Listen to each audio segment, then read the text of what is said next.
On today's episode of The Chris Hanna Show, it's going to be an encore of the episode where I talked about the importance of not nickeling and diming your people. It happens far too often in today's world, especially in organizations that are salary based.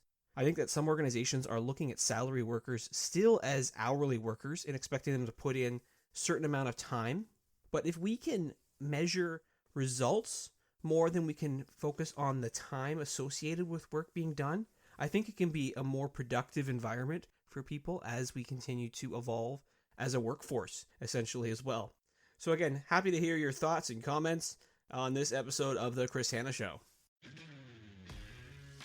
Welcome to Season 1 of The Chris Hanna Show, where we're going all in on how to improve your impact, your productivity, and performance. Today's podcast is brought to you by Evolving Management. Isn't it about time that companies and leaders rethink and evolve their approach to managing? Visit evolvingmanagement.com for featured content, blogs, manager toolkits, coaching solutions, and more. That's evolvingmanagement.com. In today's episode of The Chris Hanna Show, we're actually going to talk about something that probably frustrates me more than anything else, and that is companies and leaders that focus on the wrong things. And specifically, what I want to talk about is nickeling and diming your people. And when I talk about nickeling and diming, folks, I'm talking about time, essentially. People who focus on tracking minutes, seconds even, with people in terms of how much time they're spending on certain tasks, or how much time they're spending on break or lunch or starting their day. Early this season, I talked about workplace flexibility, and I talked about the importance of working when, where, and how someone can be most successful. And organizations today need to realize that for people to be successful, they need to get off their backs. And they can't nickel and dime people, and they can't expect people to work crazy amounts of hours or always be perfect with attendance.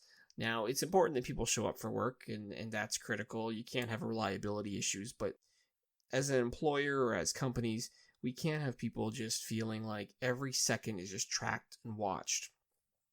It's just incredible to me to how many organizations focus on the wrong things. With employee engagement scores so low across many organizations and industries, it's no wonder, it's no shock to me. When I talk about employee engagement, what I'm talking about here is unlocking discretionary effort.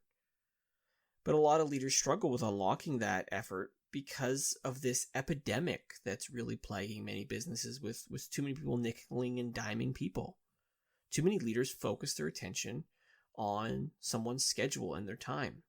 When leaders nickel and dime with their employees' time, it often leads to poor engagement, but it also leads to the same behaviors being reversed. If an employee is nickel and dimed, they will do the same thing back.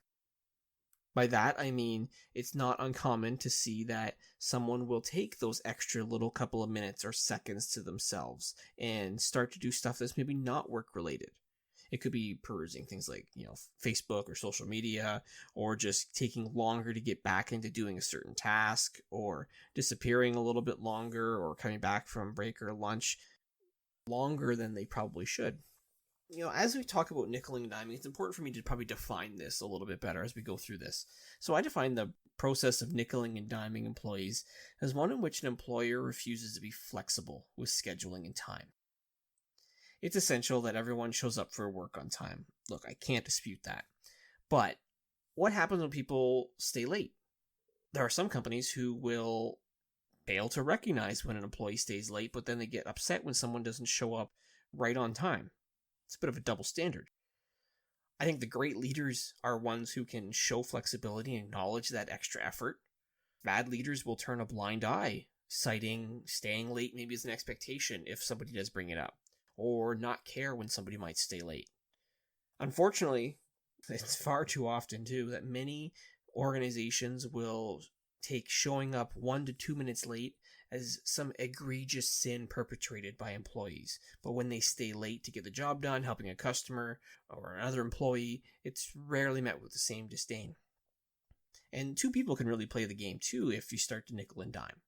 If as a leader, you're not showing flexibility, well, the employees aren't going to show flexibility either. The less flexible the environment, the more that you're going to have a culture of clock watchers. Those people who eagerly wait, count down the clock to the little seconds to the end of their shift. You'll see those people just scream out of the building at 5 o'clock, as an example. For the disengaged, you'll find that those employees will steal time, becoming less productive and efficient overall. Now, anyone who knows me knows that I am not a believer in the 40-hour work week. I truly believe that it's such an archaic thing that probably needs to be removed. Work shouldn't be evaluated or compensated, in my opinion, based on the hours that somebody puts in. It should be based on the value that they provide with the time that they have. If someone's able to get the job done sooner than later, that's a bonus. Good for them. The smarter you work instead of the harder you work, the more that should be valued and recognized. Let's get real for a little bit here on, evaluating, time. And we talk about nickeling and diming people. I've managed different company employees in a variety of different industries. I've even managed a team responsible for scheduling and forecasting that's responsible down to the minute. I've also managed team members in a retail operation supporting customers. So I get it. People need to show up for work on time. Most of the time they do, but the 5% of the time they don't. I've always believed that we should be as flexible as possible, not make a big deal of it unless it becomes a trend. I guarantee you that most employees spend more than 5% of their time doing work that is unpaid or unaccounted for after hours. You'll see this happen in whether it's retail environments, whether it's in hourly environments, or whether it's in salary environments, that people put in more work, but it's often not accounted for. So the more that organizations can remain flexible in letting people go to an appointment or come in late or take a longer lunch if need be, or not concern themselves with how much time someone might be not available or seen as available, maybe whether it's in a Teams setting, working virtually or whatever it is, the more people are going to appreciate that. If someone needs to come in a couple of minutes late, it doesn't negatively impact customers, well, then that should be seen as fine. There's got to be obviously give and take on both sides in terms of the employee and the employer relationship, but ultimately it comes down to having great conversations and talking through some of that stuff.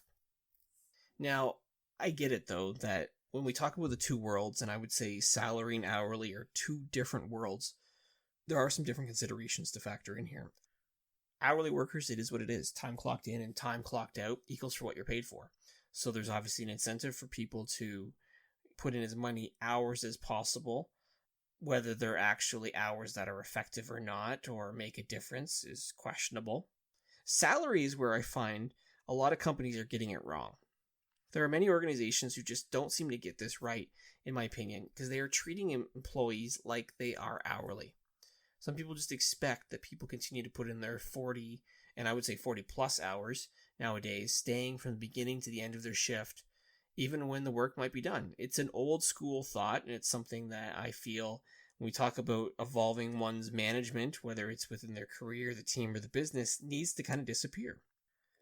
We don't have to have people continue to work 40 hours a week or stay to the end of certain shifts. What if there was a world where you got your work done and that is when you are done?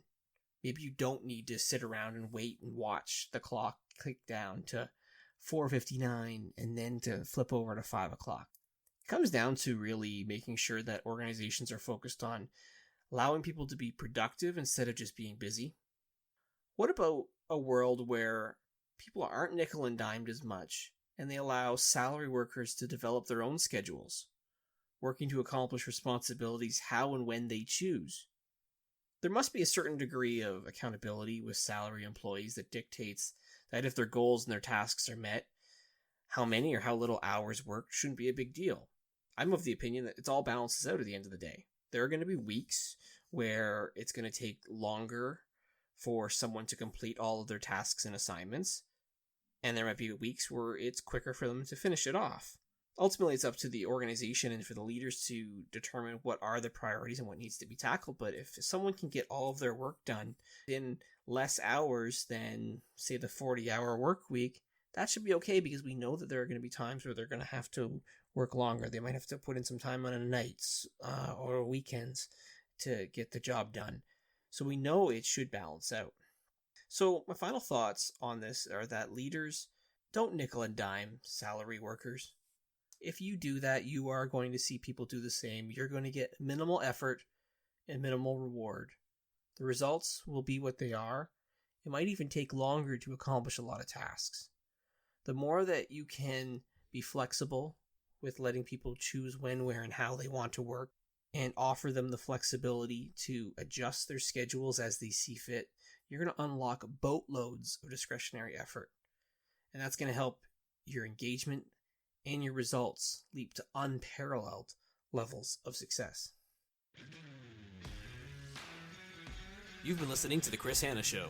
To have me speak at your next event, or for additional solutions to help you achieve more than you thought possible, visit chrishanna.ca today.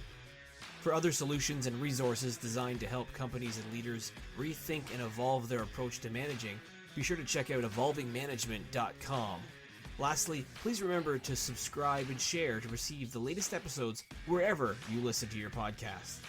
We look forward to connecting with you again soon for another episode of The Chris Hanna Show.